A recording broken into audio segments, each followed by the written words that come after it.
Imagine being born into freedom, but feeling like a slave. Imagine losing your parents as a child and living with an abusive relative. And imagine marrying a man who dies mysteriously and being left alone with a baby girl. That was the life of Sarah Breedlove, a woman who had nothing but her faith and her determination. But everything changed when she discovered a miracle product, a product that could make her rich, famous, and powerful. This is her story, the story of Sarah Breedlove, who later changed her name to Madam C.J. Walker, the first black woman to become a millionaire in America. A story of secrets, rivals, and dangers. You don't want to miss this video because we will show you how Madam C.J. Walker became one of the most influential and inspiring figures in American history. Stay tuned till the end to find out how she did it. It was 1867, a time of turmoil and change in the United States. The Civil War had ended 2 years ago, but the nation was still divided and wounded. The war had been fought over the issue of slavery, the brutal system that had enslaved millions of African people for centuries. The Emancipation Proclamation, issued by President Abraham Lincoln in 1863, had declared that all enslaved people in the rebellious states were free. But freedom was not easy to achieve or maintain. Many former slaves faced violence, discrimination, and poverty in the South, where white supremacists tried to restore their power and control. Many others fled to the North or the West, where they hoped to find better opportunities and equality. But they also encountered racism, prejudice, and hostility there.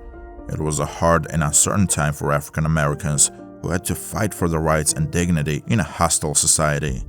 This was the world that Sarah Breedlove was born into. She was born on December 23, 1867, in a shack on a plantation in Delta, Louisiana. Her parents and 4 siblings had been enslaved on the same plantation, but she was the first child to be born free after the Emancipation Proclamation. But freedom was a cruel joke for her. Her mother died when she was 5 years old, and her father died when she was 7. She was orphaned and alone, with no one to love or protect her. She moved to Vicksburg, Mississippi to live with her sister Luvenia and her brother-in-law Jesse Powell. But they were no better than strangers to her. They made her work as a servant for white families who paid her pennies and treated her worse than animals. They abused her physically and verbally, making her feel worthless and hopeless. She longed for a way out of this hell. She married Moses McWilliams, a laborer who worked on the docks of the Mississippi River when she was 14 years old. She hoped that he would be her knight in shining armor, that he would rescue her from this nightmare and take her to a better place. In 1885, Sarah gave birth to her only child, a daughter named Lilia. She was the light of her life, the only thing that gave her joy and meaning. She looked at her daughter's dark skin and curly hair and saw herself reflected in her eyes. She swore to give her daughter everything she never had: love, education, and opportunity. But fate had other plans for Sarah. In 1887, Moses McWilliams died suddenly and mysteriously. Some said he was murdered by a white mob, others said he drowned in the river, others said he succumbed to an illness. No one knew for sure what happened to him. Sarah was shattered by the loss of her husband. She was also terrified for her future. She was now a widow with a 2-year-old daughter to raise by herself. She had no money, no property, no education, no skills.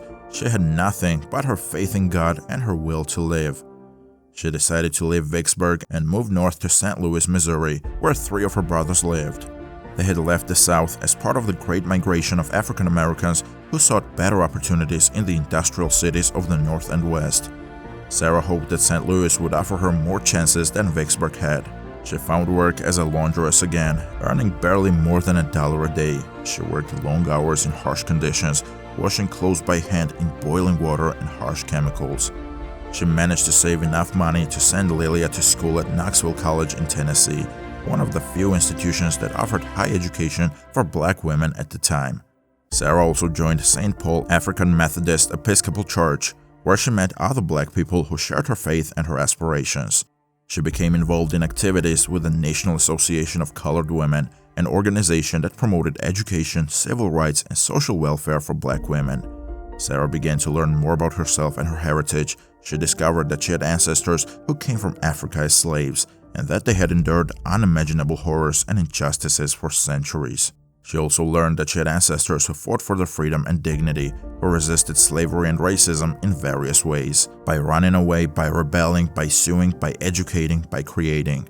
She realized that she was part of a rich and diverse history, a history that was often ignored or distorted by the dominant white culture. She also realized that she had a legacy to honor and a responsibility to fulfill. Sarah always had a dream of becoming rich and famous, but she didn't know how to make it come true. She needed a miracle, and she got one. It was a hair product that changed her life. It happened in 1904 when she was working as a laundress in St. Louis. She noticed that her hair was falling out, leaving bald patches on her scalp. She was horrified and ashamed by her appearance. She tried various remedies to restore her hair, but nothing worked. She was desperate for a solution, and she found one in a product made by another black woman named Annie Malone. Malone was a chemist and an entrepreneur who had created a hair straightening formula called the Great Wonderful Hair Grower. It was a mixture of petroleum jelly and sulfur that claimed to stimulate hair growth and condition the scalp. Sarah bought a bottle of Malone's product and applied it to her hair. To her surprise and delight, it worked. Her hair started to grow back, thicker and stronger than before. She felt beautiful and confident again. She was so impressed by Malone's product that she decided to become a sales agent for her. She learned how to use and sell the product, as well as how to groom and style the hair with heated metal combs. She also met her third husband, Charles Joseph Walker, who worked as an advertising salesman for a black newspaper. Charles encouraged Sarah to start her own business and helped her with marketing and promotion. He suggested that she change her name to Madam C.J. Walker to give herself a more professional and elegant image. Sarah followed his advice and began selling her own hair product called Madam Walker's Wonderful Hair Grower. She claimed that she had received the formula in a dream from a big black man who told her what ingredients to use. Some of the ingredients were grown in Africa, she said, to emphasize the connection to her roots. She also improved on Malone's method of grooming by adding more products to her line, such as shampoos, conditioners, pomades, and creams. She called it the Walker System and offered a complete solution for hair care and beauty. She was ready to take her business to the next level. She packed her bags and moved to Denver, Colorado, where she opened a beauty salon and a store. She also traveled extensively throughout the West and Southwest, visiting cities such as Salt Lake City, Cheyenne, Omaha, Kansas City, and Dallas. She met with potential customers and agents, gave demonstrations and lectures, and sold her products directly or through mail order. She also recruited and trained new agents to join her network of hair culturists. She offered her agents attractive commissions and incentives, as well as education and empowerment. She taught them not only how to use and sell her products, but also how to budget, manage, and market their own businesses. She encouraged them to become financially independent and self-reliant. She also instilled in them a sense of pride and dignity as black women.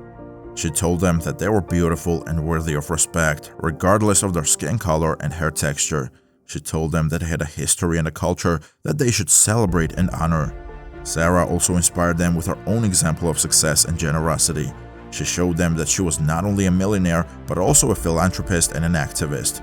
She donated money to various causes and organizations that supported the education, health, civil rights, and social welfare of black people.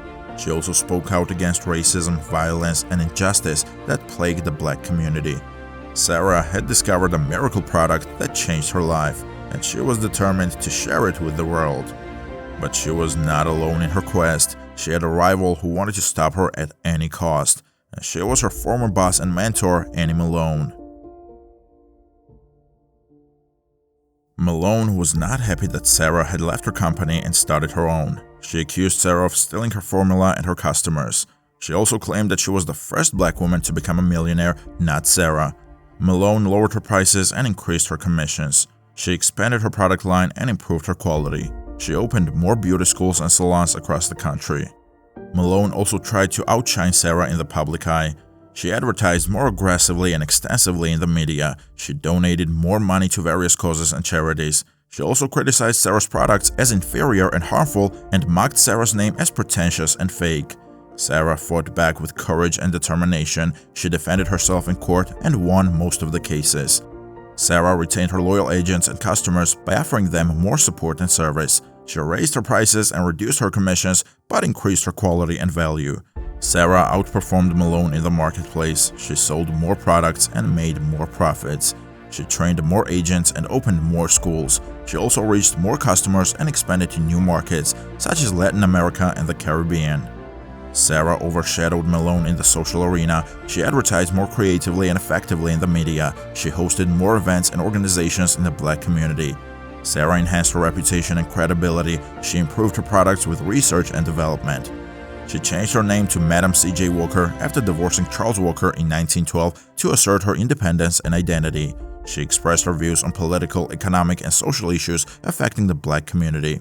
Sarah also protected herself from threats and violence. She hired guards and bodyguards to secure her properties and escort her travels. Sarah had a successful business now, but she also had a dream. A dream of building a mansion that would be a symbol of her success and a source of inspiration for others. A mansion that would reflect her beauty and dignity as a Black woman. She found the perfect place in Irvington-on-Hudson, New York, where she planned to build her mansion. She hired Werner Tandy, the first licensed Black architect in New York City, to design her mansion. She named it Villa Lewaro after the first two letters of her daughter's name, Lilia Walker Robinson. It was a 34-room Italiante villa with 3 terraces, a swimming pool, a gymnasium, and a gold piano. It cost $250,000 to build, over $6 million today, and was furnished with elegant and exotic items from around the world. But not everyone was happy for her. Some people were jealous and resentful of her wealth and fame. Some people were suspicious and hostile of her motives and actions. Some people were angry and violent towards her presence and influence. She received hate mail and death threats from white supremacists who hated her for being Black and successful. She received criticism and ridicule from Black intellectuals who accused her of being superficial and materialistic. She received opposition and resistance from Black nationalists who rejected her as an assimilationist and a traitor. She also faced challenges and difficulties in her personal life, but she did not let this problem stop her from enjoying her mansion and fulfilling her dream. She hosted lavish parties and cultural events at Villa Lewaro, where she entertained her friends and guests with music, dancing, food, and drinks. She also used her mansion as a meeting place for community leaders, where she discussed and planned strategies for improving the lives of Black people. She also traveled frequently between Villa Lewaro and Harlem, where she had another townhouse and an office. She immersed herself in the social and political culture of the Harlem Renaissance, a movement that celebrated the artistic expression and intellectual achievement of Black people. She supported various artists and writers who were part of the movement, such as Langston Hughes, Zora Neale Hurston, Kunti Colin, Claude McKay, and many others. She also became more vocal in expressing her social and political views. She joined the executive committee of the New York chapter of the NAACP, which organized the Silent Protest Parade on Fifth Avenue in 1917. The parade drew over 8,000 Black people who marched silently against lynching and racial violence. She also founded the National Negro Cosmetics Manufacturers Association in 1917, which aimed to promote cooperation and standards among Black beauty businesses. She also spoke at conventions and conferences sponsored by influential Black institutions, such as the National Negro Business League and the National Association of Colored Women's Clubs. She delivered powerful speeches on political, economic, and social issues affecting the Black community. She also advocated for women's suffrage and urged Black women to register and vote. Madam C.J. Walker was a self-made millionaire who became the wealthiest African-American woman in the country. She was also a pioneer, a leader, a philanthropist, and an activist. She left behind a remarkable legacy that continues to inspire people today. She was born Sarah Breedlove in 1867 in Delta, Louisiana. She was the daughter of enslaved parents. After her parents were freed, the family moved to St. Louis, Missouri. Sarah worked as a laundress to support her family. In 1905, Sarah began selling hair care products for African-American women. She eventually founded her own company, Madam C.J. Walker Manufacturing Company. The company became very successful and Walker became a millionaire. Walker was a philanthropist who donated money to many causes, including orphanages, schools, churches, and civil rights groups.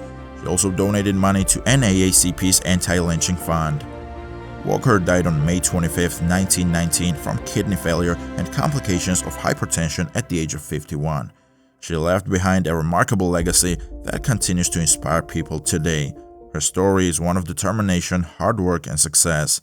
She showed that anything is possible if you set your mind to it.